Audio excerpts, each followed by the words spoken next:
How do you outfit an African queen? For Ruth E. Carter, the costume designer for Black Panther, it involved a Zulu hat and a 3D printer. In her 30 years in film, Ms. Carter has made her career putting images of African American history and contemporary culture on screen, from Spike Lee's Cannon to Selma and the recent remake of Roots.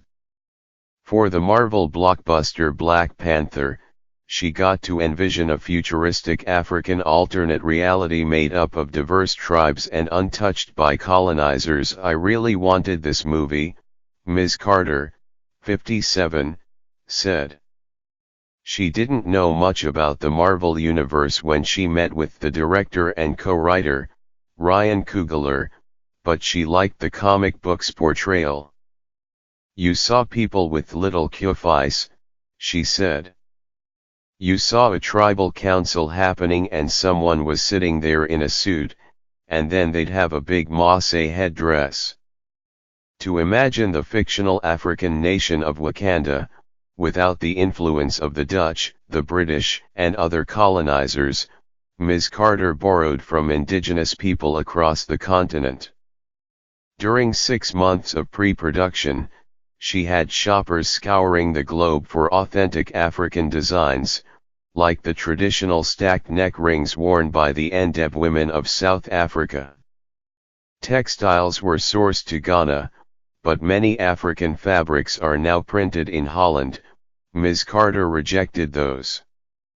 I wanted to create the fabrics, and I wanted them to feel very superhero-like, she said. There was a strict color palette, drafted by Mr. Coogler, Chadwick Boseman, who plays T'Challa, the Wakanda royal who is also the Black Panther, wears black, Danai Gurira, as the warrior Okoye, and her band of female fighters, the Dora Milaje, are in vibrant red, and Lupita Nyong'o, as the Spinakia, part of the River tribe, is in shades of green. Black, red and green are also the colors of the Pan-African flag. For Mr. Coogler, blue represented the police and authority. She dressed Michael B. Jordan, as Black Panther's rival, Eric Killmonger, in it. She also leaned on a visual Bible created by Hannah Beekler, the production designer, which laid out the districts and culture of Wakanda. The merchant tribe is inspired by the Tuareg, ethnic Berbers of the Sahara, Ms. Carter said. The mining tribe resembles the Himba of Namibia, known for their red ochre body paint and leather headpieces. And for the artsy Steptown district, she scoured looks from an Afropunk festival in Atlanta, where Black Panther was shot. She has everything you want in a collaborator, Mr. Coogler said. She's experienced but still youthful and energetic, still curious and open to trying new things. Ms. Carter said this was not the most complex production she'd ever done.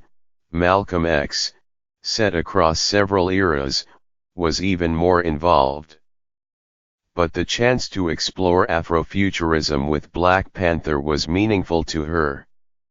It is the reason why we have a sense of pride as African Americans, she said. The movie connects everything that I've done about slavery and about how Africans came to this country, and what happened to their culture, she said. Here, she discusses the inspiration and design of several looks from the film. Ryan Mean Riding at Marvel designs all of its superhero suits, but Ms. Carter put her stamp on the 3 versions made for this movie, adding a raised triangle motif.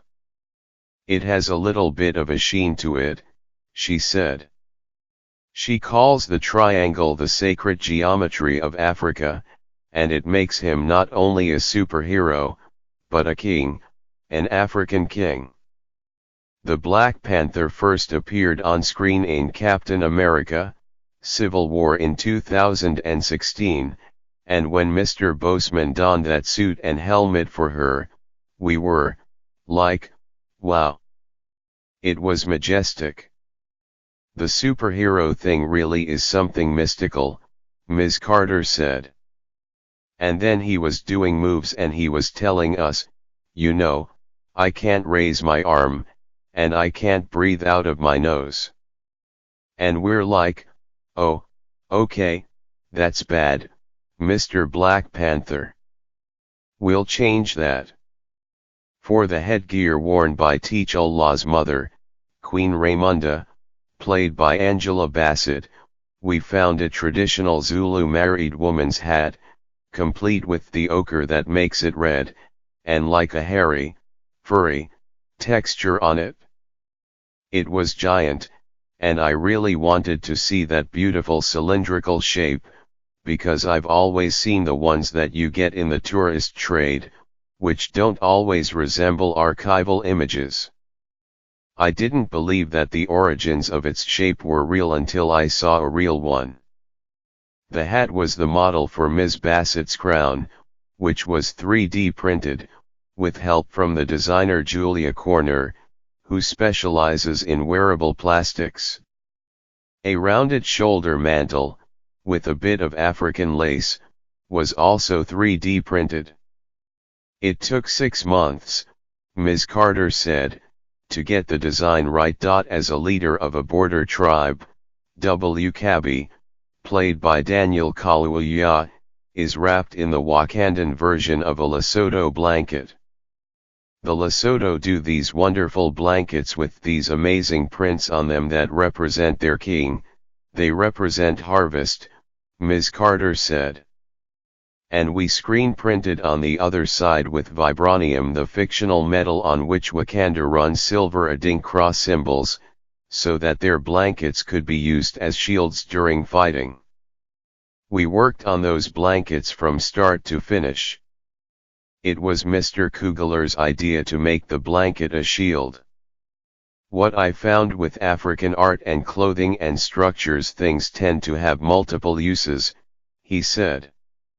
If you see somebody wearing a beautiful cloth, not only does that cloth protect their body, but it also tells the story of their culture and their history, written on the fabric.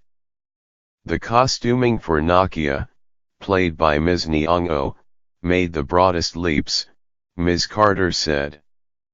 The Spice River tribe was based partly on the Suri of Ethiopia, so her traditional look was made of shells, beads, and leaves. That cultural specificity was very, very helpful, Ms. Nyong'o said.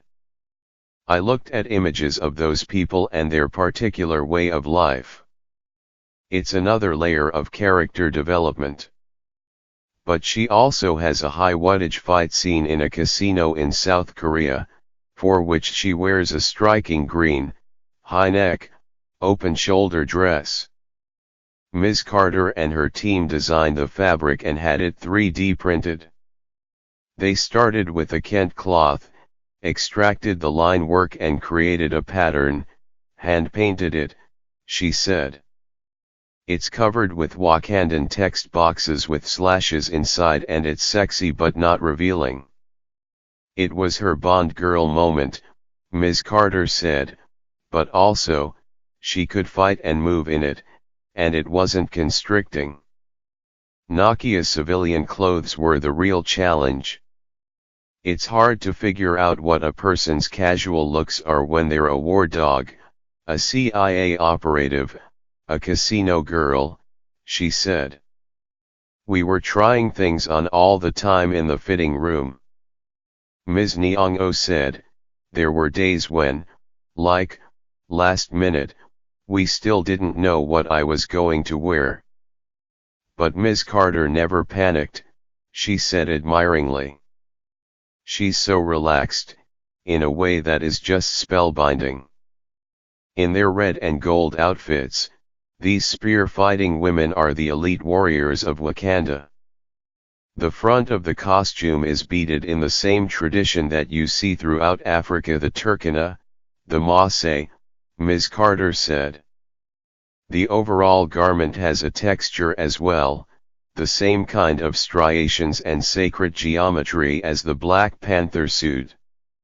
The leather harnesses that cross the bodice were made by craftsmen in South Africa so that they appear to be hand-stitched, and the imposing color was chosen to make 8 actresses look as bold as 80, she said. As their general, Ms. Guerrera's neckpiece is gold, not silver like her battalions. Ms. Carter thought through every detail of their armor for battle. I had backstory for the Dora Milaje costumes, she said. I had backstory for Lupita. I have to have that backstory, or I just can't move a muscle.